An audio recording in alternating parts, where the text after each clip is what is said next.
Bilbo Handiko eta Batzar Nagusietako ETSA Bilduren ordezkariok balizko iruzur fiskala gutxitu eta ordezkatzen ditugun udalen diru sarrerak handitzea helburu duen proposamena aurkeztuko dugu.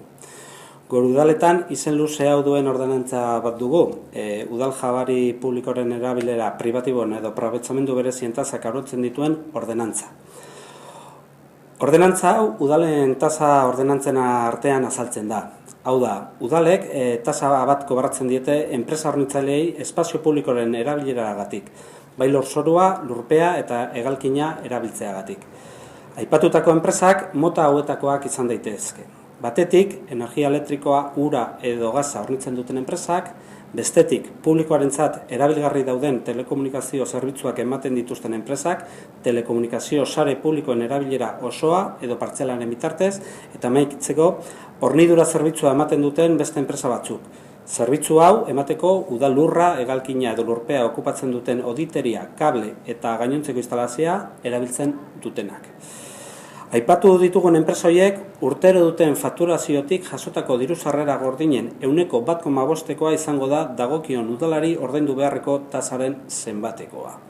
Gezurra badirudi ere, enpresek bere buruari egindako aitorpenaren bitartez udaletan daukaten fakturazioko diru sarrera gordinen totala finkatzen dute. Arazoa zertan datza? Udal administrazioak ez daukala enpresek aitortutakoa benetako fakturazioekin alderatzeko mekanismo erreal eta eraginkorrik. Hori nabarmentzeko, Bilboko udalaren kasu zehatzean guzti hau ekonomi eta ogasun zinegotziak abuztuan egindako eta irailean erantzundako galderan baieztatzen zuen eta zer esaten zuen. Egiaztapena egiteko prozesua oso konplexua da alderatu daitezken datuen falta dela eta. Azken 5 ekitaldietan adibidez, tasa honen bitartez 16 milioi euroko diru sarrerak izan ditu Bilboko udalak. Eta Basauri bezalako herri batean, 2017an, 970.000 eurokoak izan ziren, adibidez. Iaz Bartzelonan, hirian diharduten elektrizitate enpresen aldetik 3 milioi euroko ez ordaintzea detektatu zen. Madrilen ere, udalak antzeman du enpresa elektrikoen likidazioa ez datorrela bat dauzkaten datuekin.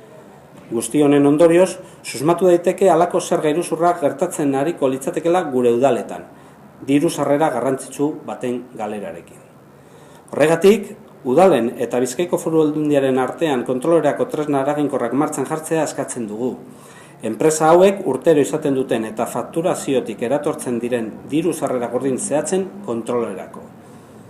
Bai gure udalek, baita aldundiak ere, ezin dute beste aldera begiratzen jarraitu, milioika euroko balizko iruzurren aurrean. Bartzelona eta Madrilgo kasuak argiak dira. EH Bildutik Bizkaiko erakundei eskatzen diogu laguntzak bai, kontrola ere bai, edo sindikatuen erresistentzia kutsarekin izan duten ardura bera, egoera honekin ere izan dezaten. Bere buruari egindako likidazioaren metodarekin amaitzea exigitzen dugu. Eta era berean, jardura horien benetako kontrolerako tresnak martxan jartzea eskatzen dugu.